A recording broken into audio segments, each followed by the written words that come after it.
Olá, eu sou a Gabriela Souza, sou advogada, professora, sócia da Escola Brasileira de Direito das Mulheres e milito através do meu trabalho pelo direito à equidade de gênero e a garantia da proteção aos direitos fundamentais de todas as mulheres e meninas. Eu venho aqui conversar com vocês, muito feliz com esse convite, agradecendo ao convite e a oportunidade de falar em um evento em que sempre admirei e acompanhei e hoje me vejo como palestrante. É com muita alegria em que eu aceitei o convite, mas é com um pouco de tristeza e que venho falar sobre o direito das mulheres. Se a gente fizer uma evolução histórica dos direitos das mulheres, a gente vai encontrar o início desse engatinhar por conquistas de direitos há menos de 200 anos. Se a gente fizer recortes de raça, muito menos. E aí a gente chega a uma conclusão de que estamos engatinhando no sentido de conquistas jurídicas aos direitos e às garantias de todas as mulheres e meninas do país. O Brasil, apesar disso, ele possui uma das melhores legislações para a proteção de todas as garantias às mulheres, que é a Lei Maria da Penha. E o que eu quero falar é um pouco do antagonismo entre esse nosso pioneirismo e também o que a gente vive hoje na sociedade. Se a gente for então traçar uma linha do tempo, a gente consegue observar que há menos de 20 anos a Lei Maria da Penha ela está em vigor no nosso país. A nossa Constituição, através do lobby do batom, ela conseguiu garantir direitos importantíssimos para as mulheres, em especial o direito da igualdade, a licença maternidade e outros tantos, então, conquistados na nossa Constituição de 88. Então, a gente volta um pouquinho e tem aí menos de 40 anos. Se a gente for traçar em paralelo, o direito das mulheres, ele também sempre avançou com os direitos das famílias. E se a gente for retomar quando que as mulheres conseguiram algum avanço nos direitos das famílias, isso veio lá com a lei do divórcio, que também não tem 60 anos de aplicação em nosso país. E por que eu tô falando isso?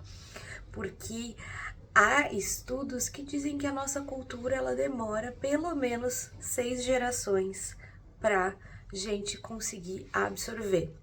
E a ONU, ela previa antes da pandemia um prazo de mais ou menos 50 anos para a gente atingir a equidade de gênero no mundo. Infelizmente, o impacto da pandemia foi maior para as mulheres, assim como o impacto de qualquer mudança social negativa em especial. E a ONU reviu esse projeto, né, essa perspectiva para que se atinja a equidade de gênero daqui a 200 anos. O que significa que a gente tem 6 gerações para frente para solidificar aquilo que a gente está conquistando hoje, né? E o que a gente está conquistando hoje? É a grande reflexão que eu trago. O que a gente está lutando hoje? E aí vem então a análise da antagonia que eu quero propor para vocês, porque algumas questões de lutas das mulheres brasileiras, em especial em 2024, são para garantir direitos que são garantidos desde 1940. E é impossível participar desse evento sem chamar atenção para a PL 1904 de 2024, que tem uma proposta absurda de tornar a mulher que faz o aborto uma criminosa com pena maior do que o homem que comete o estupro. A gente sabe que o aborto é legalizado em algumas situações no país, como risco de vida à mãe, também em casos de aborto, e a última alteração foi para fetos anencefálicos. Então a gente tem esse ponto como garantia mínima às mulheres. Independente de pensamentos individuais sobre eu querer ou não, eu ser a favor ou não, pensar em fazer ou não um aborto, a gente precisa encarar que essa é a realidade do nosso país, em que mulheres, em especial as negras, em especial as pobres, elas morrem fazendo o aborto. Porque as mulheres ricas, as mulheres brancas, elas seguem fazendo o aborto e elas têm o direito à sua vida garantido, porque elas conseguem pagar. Então nós temos um problema de saúde pública que precisa ser discutido e que a ministra Rosa Weber, antes de se aposentar, deixou um voto paradigmático para que se comece a trazer a pauta do aborto e da legalização do aborto em outros casos para o nosso país. É um desafio porque, infelizmente, estamos vinculados, ainda que de uma forma muito negativa, ao direito a também questões religiosas e fundamentalistas. E como eu disse antes na minha fala, todos têm direito a ter o seu pensamento individual, obviamente, é garantido a liberdade religiosa, a liberdade de escolha. Mas a questão do aborto e da liberdade sexual da mulher e reprodutiva, ela precisa ser tratada não só na esfera individual, mas também, principalmente numa esfera pública, de questões de saúde pública e também de organização social do nosso país. E a gente chega em 2024 com este risco iminente. E eu trago aqui algumas reflexões sobre tudo que a gente está vendo na mídia e nos movimentos de redes sociais e em todo esse burburinho que se cria. Mas eu, como militante dos direitos humanos das mulheres, tenho, para além de uma cortina de fumaça política que muitas vezes se usa e sempre a pauta das mulheres é usada como cortina de fumaça, principalmente em anos eleitorais, para que se crie um palanque discursivo e que se controle uma narrativa em que a sociedade está clamando, ora mais religiosa extremista, que é o que a gente vive nesse momento, ora mais garantistas, como a gente espera que o nosso país seja. E a gente tem, então, os corpos das mulheres trazidos como pauta, não como pauta de garantia, mas como pauta moralista para que se sejam retirados os direitos. E a gente traz, para quem milita, uma certa constância em um estado de alerta. E isso produz efeitos negativos individuais, sociais, coletivos, em todas aquelas que militam pelos direitos humanos das mulheres. A gente não tem espaço mental, muitas vezes, para poder descansar, para poder produzir intelectualmente, para poder criar novas teses, para poder pensar no futuro, porque precisamos sempre ficar atentas, assim como a Simone de Beauvoir dizia, que basta uma crise social, política, econômica, religiosa, enfim, para que os direitos das mulheres sejam retirados. E é exatamente isso que a gente está vendo. E fazendo aqui uma comparação com a pandemia, foi também o orçamento das mulheres que foi o primeiro a ser reduzido lá em 2020, sob o argumento de que não precisava se defender as mulheres, porque precisava se combater o Covid. Mas a gente viu a violência doméstica crescendo 23% na pandemia. E obviamente que cuidar disso e chamar a atenção também para a necessidade de reserva de orçamento público para a proteção das mulheres é fundamental. E aqui, novamente, eu chamo a atenção especial para as mulheres do Brasil em relação à questão dessa PL e da constância em que outros projetos de lei estão sempre tomando a nossa atenção e nos impedindo de usar o nosso espaço criativo para produzir mais, para criar novas legislações e novas alterações positivas, e também afeta o nosso estado de felicidade, porque a gente tem que estar sempre constantemente sendo expostas a situações e a riscos. Então a gente está sempre num estado alerta, primitivo, reptiliano, em que a gente tem que estar sempre reagindo.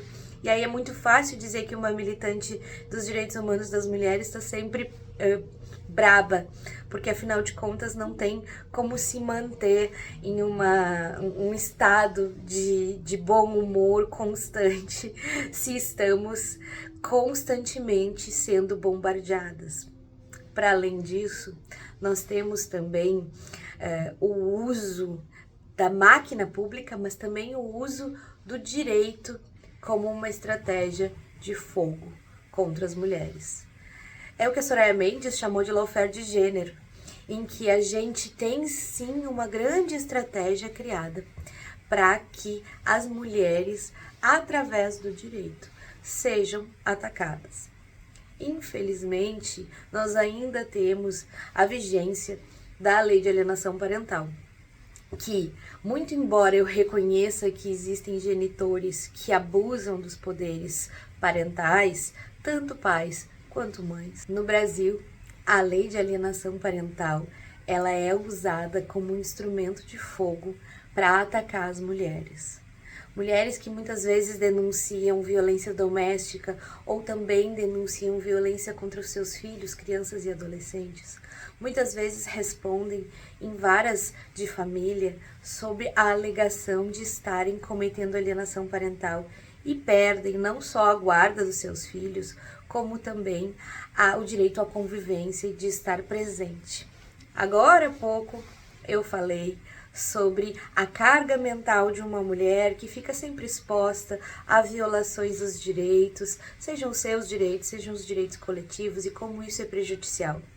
E infelizmente também dentro do judiciário a gente encontra essa realidade. Quando a gente diz para uma mulher que basta ela denunciar uma violência, a gente fala muito superficialmente sobre o que de fato é denunciar uma violência de qualquer tipo no nosso país. A mulher passa por um calvário e, muito embora exista um instrumento importante desde 2021, que é o Protocolo para Julgamento com Perspectiva de Gênero do Conselho Nacional de Justiça, que fala que processos devem ser conduzidos de acordo com as lentes de gênero, nós vivemos no Brasil real, no Brasil prático, uma dificuldade imensa das mulheres conseguirem bom atendimento em delegacias, rapidez nos processos criminais, respeito também dentro desses processos, agora em 2024, no mesmo ano em que a gente está precisando lutar para ter o direito do aborto em caso de estupro garantido. Nós também precisamos comemorar, e aí celebramos, apesar do atraso, nós celebramos uma lei que determina que a mulher deve ser respeitada, que a sua intimidade não deve ser exposta, né? Na verdade, não é, foi um julgamento do STF que trouxe essa obrigatoriedade de respeito à intimidade. Porque quando a gente fala de lawfare de gênero, a gente fala do uso de dossiês sobre a vida pretérita, a gente fala sobre o uso de fotografias da mulher em férias para dizer que ela não pode estar sofrendo tanto, ou fotografias dela de biquíni para dizer sobre o corpo ou sobre as atitudes dela. E infelizmente esta é a realidade jurídica do direito das mulheres sendo violado em processos muito simples também, processos indenizatórios, separações que poderiam ser consensuais e amigáveis e que se tornam um campo de batalha onde há um julgamento moral de todas aquelas atitudes que a mulher tomou na vida, porque a mãe ela foi em uma festa e deixou seus filhos com a avó. E aí há, sim, um julgamento de estereótipos de gênero que nós precisamos superar.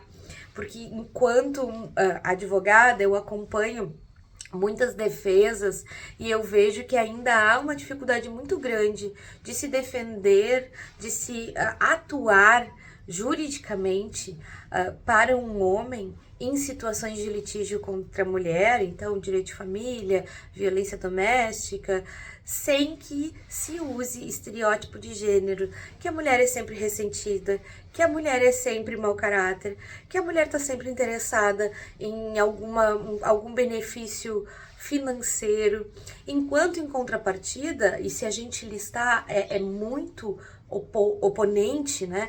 Os adjetivos usados para homens e mulheres, os homens são trabalhadores, são bons pais. E aqui eu não estou fazendo nenhum julgamento para dizer que homens não são trabalhadores e bons pais, mas sim para dizer que, atuando constantemente na defesa dos direitos humanos das mulheres e vendo isso em processos, eu consigo estabelecer um